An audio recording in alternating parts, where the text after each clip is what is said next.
Hello, मैं चेतन लाल रेगर, सहआचार्य समाजशास्त्र, राजकीय महाविद्यालय शाहपुरा, जिला भीलवाड़ा।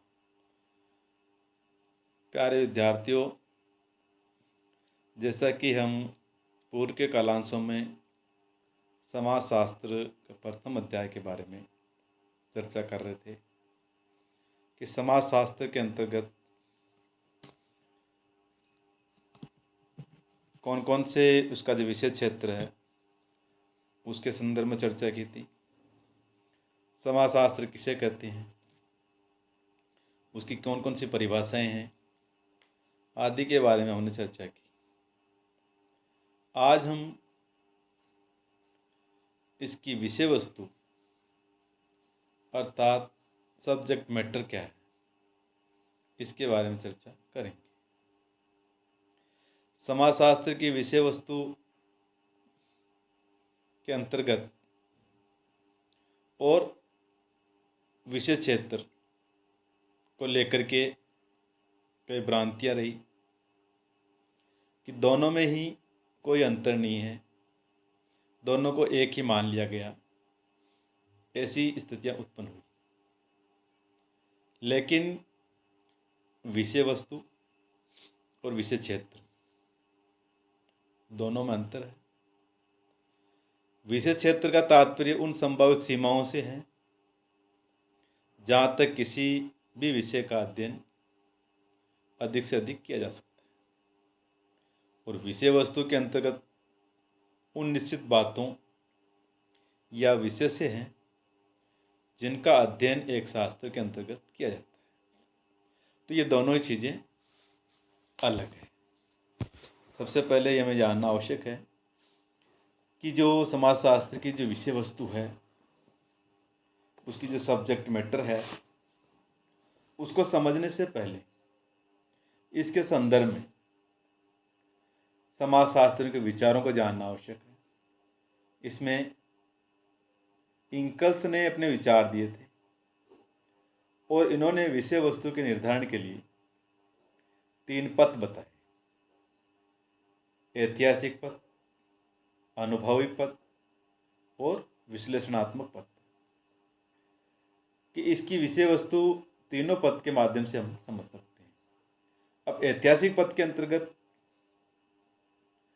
क्या बात आती है, ये इंकल्स ने कहा कि समाजशास्त्र की विषय वस्तु को ज्ञात करने के लिए हमें उन समाजशास्त्रियों के जो लेख हैं उनका अध्ययन करना चाहिए जो समाजशास्त्र के प्रवर्तक माने जाते थे।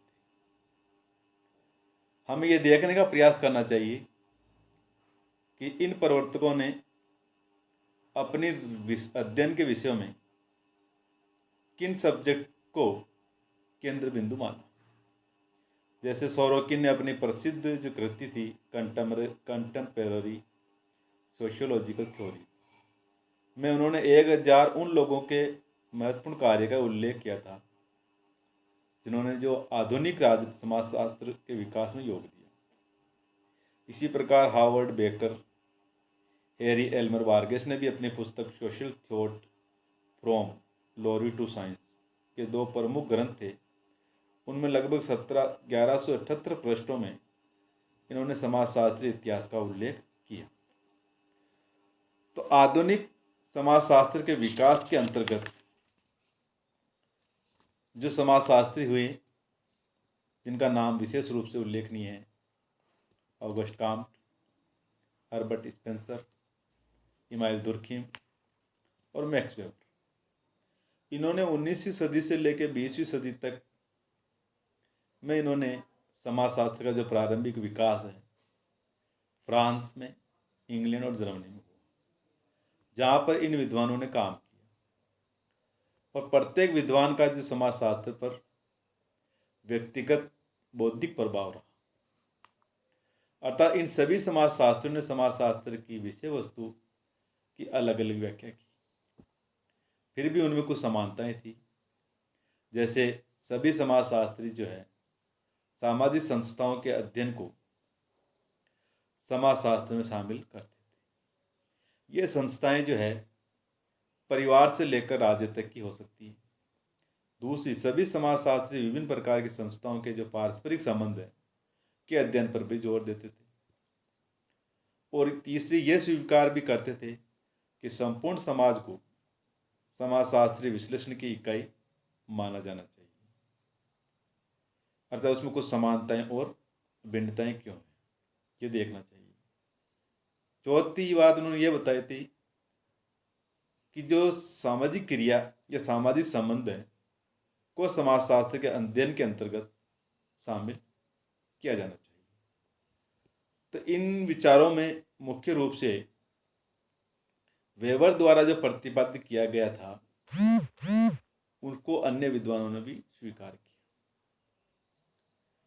समाजशास्त्र की जो पाठ्य पुस्तकें हैं, अमेरिकन समाजशास्त्र संगठन के जो सदस्य एवं प्रतिष्ठित समाजशास्त्रियों के जो लेख हैं आदि के अध्ययन से समाजशास्त्र की विषय वस्तु के कुछ सामान्य विषय प्रकट होते हैं। तो इनके अंतर्गत इंकल्स ने समाजशास्त्र के विषय वस्तु की एक सामान्य रूपरेखा बताई थी और कहा था, नंबर 1 कि समाजशास्त्री विश्लेषण होना चाहिए जिसमें मानव संस्कृति एवं समाज हो, या समाजशास्त्री परिप्रेक्ष्य या दृष्टिकोण हो, या सामाजिक विज्ञानों में वैज्ञानिक पद्धति का काम होना चाहिए। दूसरी, सामाजिक जीवन की प्राथमिक इकाइयाँ भी होनी चाहिए जिसमें सामाजिक क्रिया, सामाजिक संबंध, मानव व्यक्तित्व, समूह, समुदाय दोनों तरह के हो सकते हैं, नगरीय ग्रामीण, समितियाँ, संगठन, जनसंख्या, समाज, ये सब चीज़ें इसमें होनी चाहिए। तीसरी बात जो रूपरेखा बताइए, आधारभूत सामाजिक संस्थाएं होनी चाहिए जिसमें परिवार नातेदारी है, आर्थिक संस्थाएं हैं, राजनीतिक वैधानिक संस्थाएं, धार्मिक संस्थाएं, शैक्षणिक और वैज्ञानिक संस्थाएं, मनोरंजनात्मक कल्याणकारी संस्थाएं हैं और कलात्मक अभिव्यक्ति संबंधित संस्थाएं भी इसमें आ सकती हैं। चौथी, मौलिक सामाजिक प्रक्रिया जिसके अंतर्गत विभेदीकरण एवं स्त्रीकरण है, सहयोग समायोजन सात्मीकरण है, या सोशल संघर्ष है जिसमें क्रांति युद्ध दोनों आ गए, संचार है, सामाजिकरण है, सामाजिक मूल्यांकन है, सामाजिक विचलन है, सामाजिक नियंत्रण है, सामाजिक एकीकरण है, सामाजिक परिवर्तन है। ये एक सामान्य रूपरेखा विषय वस्तु के संदर्भ में इंकल्स ने बताई। तो इन सब का जो विस्तृत रूप से समाजशास्त्र की विषय वस्तु को माना। इसी प्रकार से ऐतिहासिक पथ के बाद जो दूसरा जो मार्ग बताया था वो था अनुभविक पथ। इसके अंतर्गत ये जानने का प्रयत्न किए करते हैं कि आजकल के समाजशास्त्री किस प्रकार की समस्या का अध्ययन कर रहे हैं, उनकी अध्ययन पद्धति क्या है, वह किस विषय से संबंधित है। इसके जानने के लिए हमारे पास 3 स्रोत है। एक तो ये कि समाजशास्त्र की जो विषय विभिन्न पुस्तकों में जो दी गई है विषय व सूची को ज्ञात करें। दूसरी, समाजशास्त्र की किस उपशाखा से अपना संबंध जोड़ते हैं, और तीसरा उनके द्वारा किया गया जो शोध कार्य है तथा समाजशास्त्रीय बैठक है, पत्र पत्रिकाएं हैं, पुस्तकों उनके द्वारा जो प्रस्तुत किए गए लेख हैं और प्रतिवेदन है। इन तीनों स्रोतों से अध्ययन से जो विषय उभर कर आए उनमें प्रमुख रूप से वैज्ञानिक विधि, व्यक्तित्व, समाज, सांस्कृतिक मानव समूह, जनसंख्या, जाति, वर्ग, प्रजातीय, सामाजिक, आर्थिक संस्थाएं हैं, परिवार, शिक्षा, धर्म है, सामुदायिक जीवन है, सामाजिक समस्याएं हैं, सरकार एवं राजनीति, ये सभी आनुभविक पथ के माध्यम से उन्होंने अपने अध्ययन के विषय सामग्री के अंतर्गत बताई। तीसरा जो मार्ग था वह था विश्लेषणात्मक पथ। इसमें हम ये तर्क दे सकते हैं कि न तो समाजशास्त्र की नींव डालने वालों ने, न ही वर्तमान में समाजशास्त्री जो कर रहे हैं वह समाजशास्त्र की विषय वस्तु निर्धारण का उचित तरीका है। इसका निर्धारण तो तार्किक विश्लेषण के आधार पर किया जाना चाहिए। प्रत्येक मानवीय विज्ञान की शाखा की अपनी विषय वस्तु है उदाहरण के लिए जिस राजनीति शास्त्र के विषय वस्तु के अंतर्गत सत्ता, शक्ति, अधिकार, सरकार आदि अध्ययन किया जाता है, तो समाजशास्त्र के भी कुछ मूर्त एवं विशिष्ट विषय वस्तु होना चाहिए जिसका अध्ययन अन्य विज्ञानों में नहीं किया जाता। प्रमुख संस्थाएं सामाजिक उत्पादन एवं सामाजिक क्रियाएं वे क्षेत्र है जिस पर कोई अन्य विज्ञान दावा नहीं कर सकता। तो इनमें से प्रत्येक विषय पर समाजशास्त्र में शोध कार्य एवं सिद्धांत निर्माण का कार्य हुआ। इस प्रकार से समाजशास्त्र को सामाजिक विज्ञान से बचे हुए विषयों का अध्ययन करना चाहिए। और कुछ लोग कह सकते हैं कि तब तो समाजशास्त्र को विशिष्ट विषय नहीं होगा और ये कई विषयों का एक झमेला हो जाएगा जिसमें वे सभी विषय आ जाएंगे जो पृथक विज्ञान की शाखा बनने में असमर्थ रहे। और ये बात सही भी है। कभी भी विश्वविद्यालय में इसकी पृथक शाखा की स्थापना हो सकती है, जैसे जनसंख्या एवं जनांकिकी, अपराध एवं दंड शास्त्र, औद्योगिक समाजशास्त्र, पारिवारिक समाजशास्त्र की हुई है।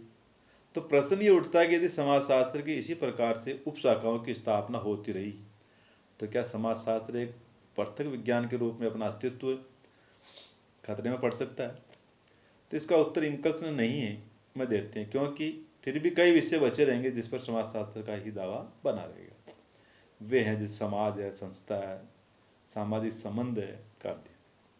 तो इस प्रकार से समाजशास्त्र की विषय वस्तु को समाज, संस्था और सामाजिक संबंधों के अध्ययन के रूप में इंकल्स देखते हैं। तो इंकल्स ने समाजशास्त्र की विषय वस्तु में तीनों को शामिल किया है: अध्ययन समाज के अध्ययन के रूप में, और सामाजिक संस्थाओं के अध्ययन के रूप में, और समाजशास्त्र सामाजिक संबंधों के अध्ययन के रूप में। तीनों को इन्होंने अपने विषय वस्तु के रूप में इसको शामिल किया। ये तीनों ही विषय वस्तु जो है समाजशास्त्र की हो सकती है। इसी प्रकार दुर्खिम ने भी विचार दिए थे। उन्होंने भी अपनी विषय वस्तु में सामाजिक तथ्यों पर विशेष जोर दिया था। और इनकी दृष्टि में समाजशास्त्र की विषय वस्तु में जो विषय शामिल किए जा सकते हैं वो थे: नंबर 1 सामाजिक स्वरूपा शास्त्र, दूसरा सामाजिक शरीर शास्त्र, तीसरा सामान्य समाज शास्त्र। तो ये तीनों ही विषय वस्तु संबंधित जो विषय है ये इन्होंने अपने शास्त्र के अंतर्गत शामिल किया। इसी प्रकार सोरोकिन ने भी समाजशास्त्र की विषय वस्तु में जो बातें शामिल की हैं उनका यह कहना था: पहला कि विभिन्न सामाजिक घटनाओं के पारस्परिक संबंधों और सहसंबंधों का अध्ययन किया जाना चाहिए।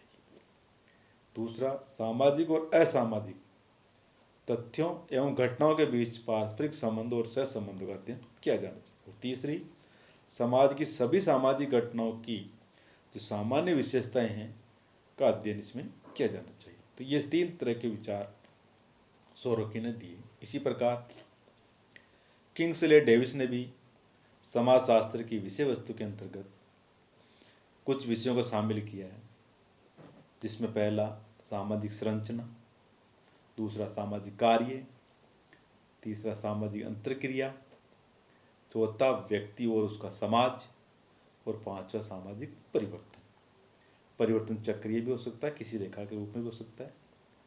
तो इन बातों के इस तरह 5 तरह की जो विषय वस्तु है को किंग्सले डेविस ने समाजशास्त्र के अंतर्गत शामिल किया।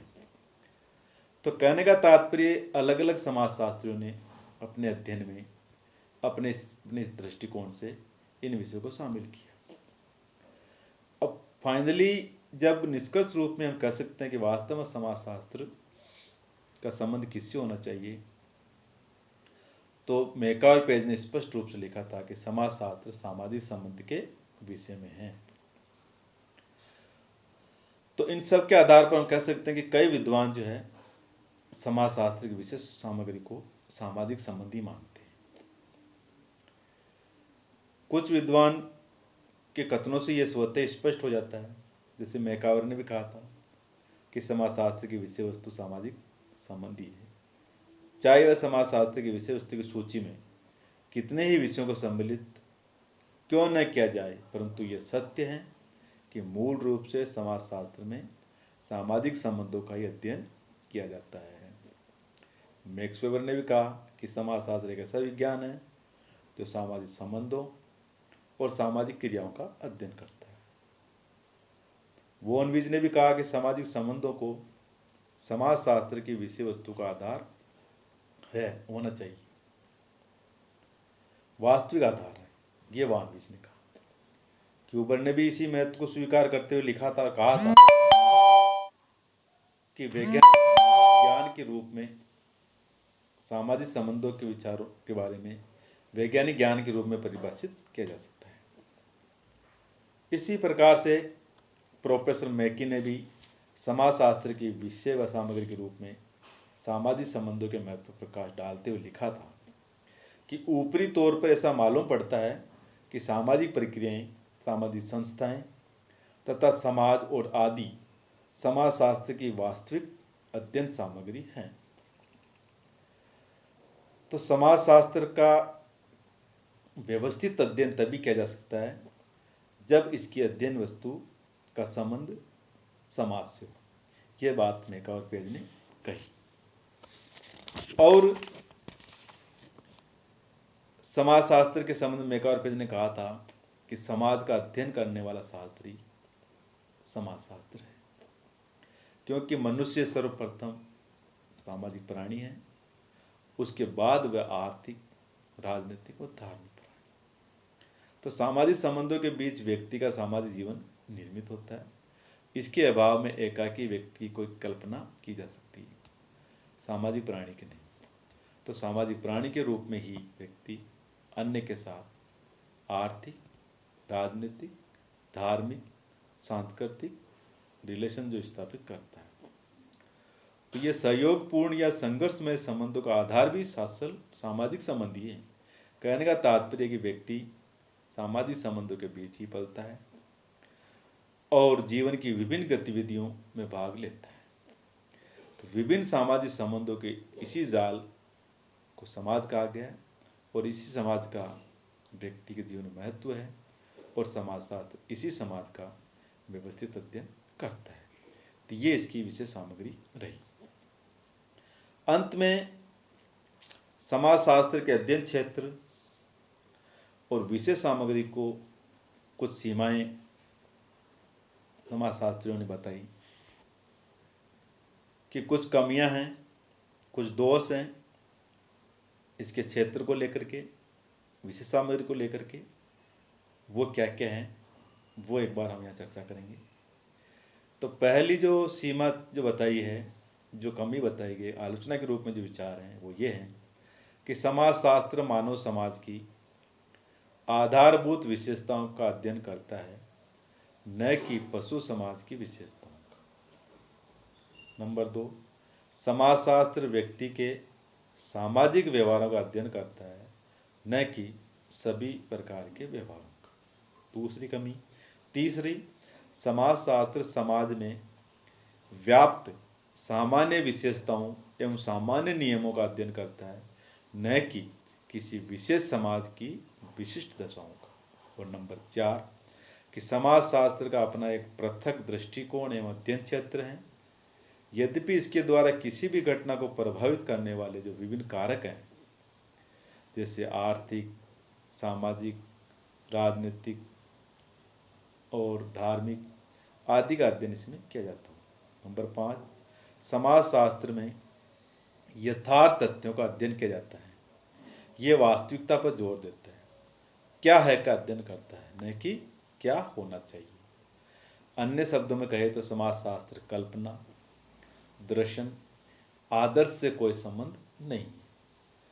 तो कहने का तात्पर्य यह है कि समाजशास्त्र के अंतर्गत जो अध्ययन क्षेत्र और विशेष सामग्री को लेकर के कुछ कमियां आलोचना के रूप में या प्रस्तुत की गई, जिसको हम 5 प्रकार से बताया गया। इस तरह से हमारा जो अध्याय है पहला समाजशास्त्र के अंतर्गत वो यहीं समाप्त होता है। थैंक यू, धन्यवाद।